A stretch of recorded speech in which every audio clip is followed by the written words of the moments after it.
have your, and pour them out your gun, and I'll use the I'll have to give them to the dealer. Yeah, I'll put these back on the back. Well, Eamon, I hear that you've got a lot of interesting information about what's going on. Well, I should pretty well know. Yeah, because you, I wanted to emphasize this. You were a mine, weren't you a mine, well, you were a mine foreman, but weren't you also a mine superintendent? And a manager of, I was a mine manager, then I became a manager of mines. Oh, okay. So I just kept going on that. Yeah. So you know what you're doing when it comes to dirt. Yes. I mean, And digging water. in it. And water. And water. Because you all had to deal with that a lot. We had the largest pumping system east of the Mississippi River up in Grant County. We pumped 20,000 gallons a minute. A minute. A minute. We had 11 1,000 horsepower motors pumping this water. I had a line, one of them was 22 inch and the other one was 24 inch. Now, was this basically a drainage system to keep We them were pumping the water out of the mines that we were working. And were these deep mines that you Yes, were? These were the kind you crawl under and. Yes. Okay. But the way you get the water out of those things is that you drill a hole down. Yeah. And the big pumps were 10 inches to pump the water out of, and you could pump it from whatever depth you want. But you drill a hole, then you drop this pump down in there. And they were 1,000 horsepowers, 4 foot in diameter, and probably 7 foot tall. So there were streams under the ground. In essence, you were pumping streams. That's why it took so much power. After you mine, the roof collapses. Yeah. Whenever the roof collapses, the surface water comes in. So after it comes in, it would run you out if you didn't keep it pumped down. So you go to the lower side of the coal mines, drill a hole down, put a pump in there, and that's where you pump it from.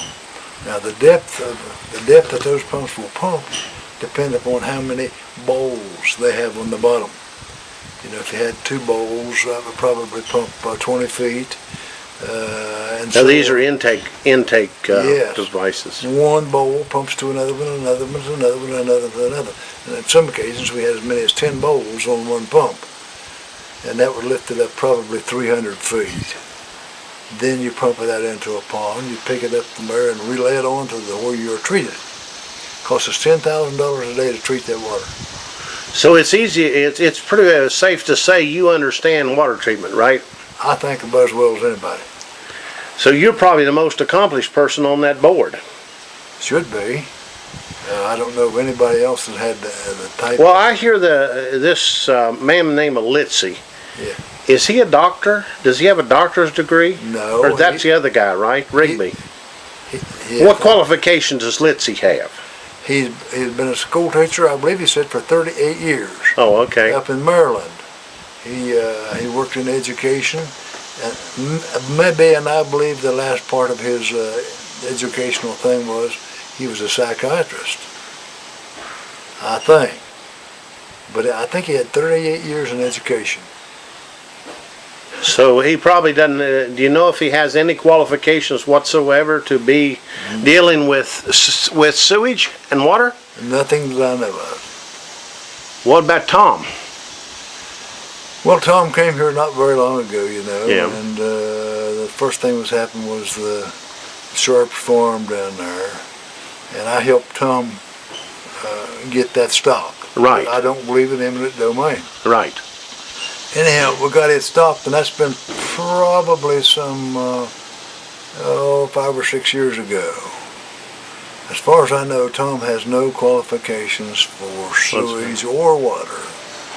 Well, now, when you helped him with saving the Sharps farm, Yes.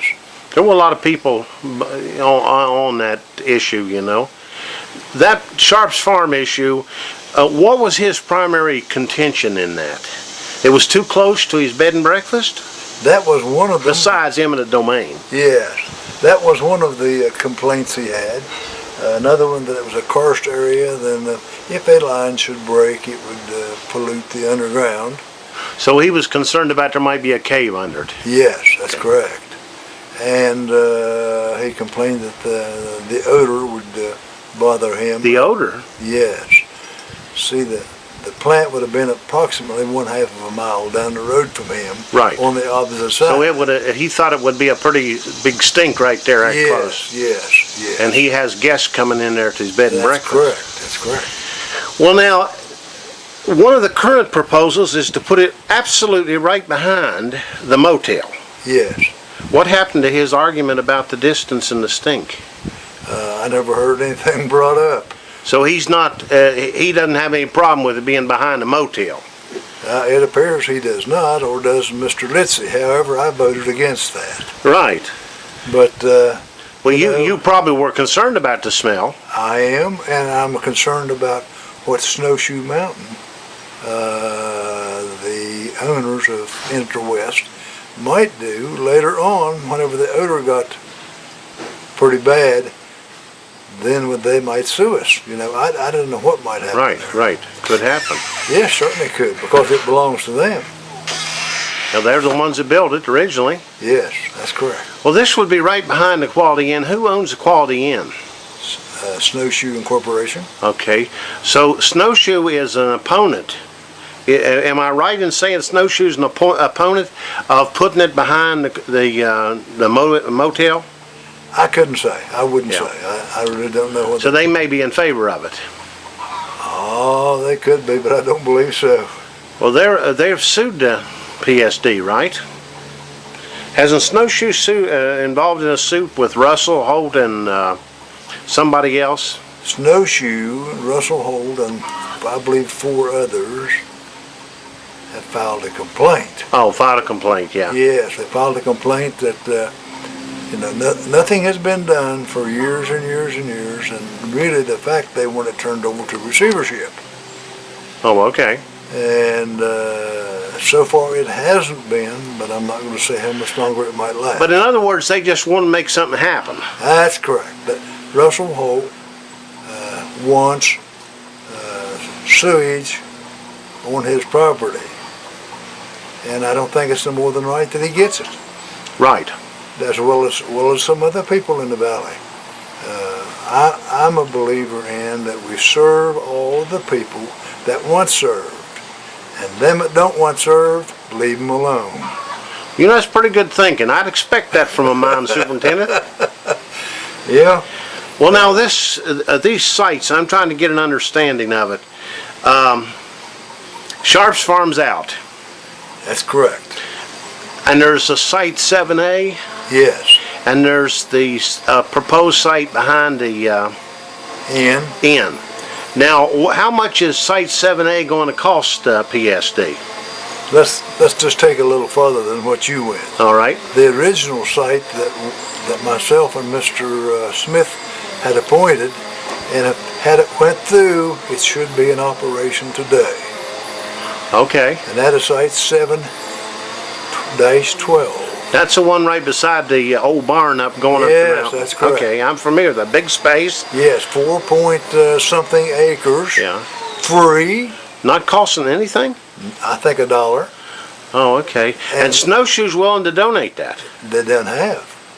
Oh. 7A has got a little over 2 acres. It sits on a sandstone bluff. My opinion is it's going to take a lot of excavation, probably dynamite and stuff, to get that level down for a plant to go in there. Besides that, my belief is that there is a cave in underneath it.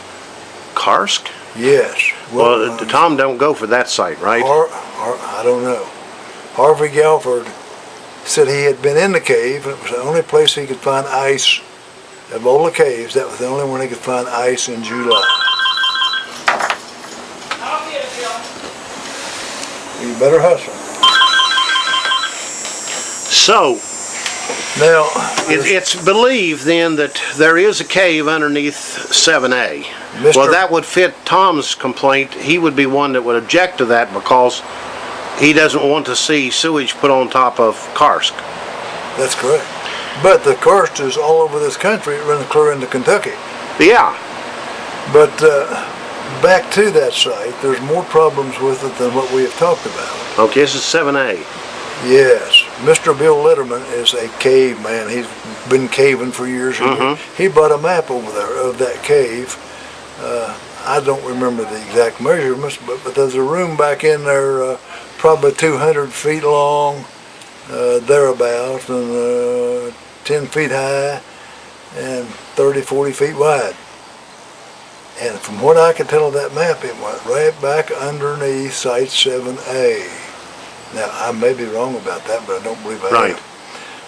Now, we'll drop back to 712. 712 was originally picked, and of course, when we got the two board members, they did away with Site 712 for various reasons. But I still think that's where it should go, 712. I'm going to go by and get a picture of that as I'm heading out of here. Yeah. Well, I think it should go at that location. I also believe that what should happen is we should build one cleaning or sewage plant. It would be placed at 712. We would have to close down the village end, the Silver Creek, the village sewage plant, and we would also do away with the one down at the end. It's very small, but we would do away with Yeah, I that. took pictures of it the other day. The one plant that we would build it at a very good size, 550 or 600,000 gallon a day. In the summertime, you know, that would be way more than what we need. But as time goes on, the 550 or 600,000 gallon sewage plant would take care of Snowshoe and the valley. Now, as years go by, if ever, there may be a need for more capacity.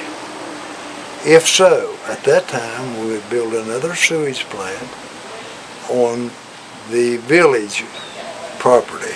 It already has a 3 million gallon tank sitting there. And Now this is at the top of the mountain. yes. Okay. At that time, we would direct all Snowshoe sewage into that facility, built with the size that would be demanding as of today and future development.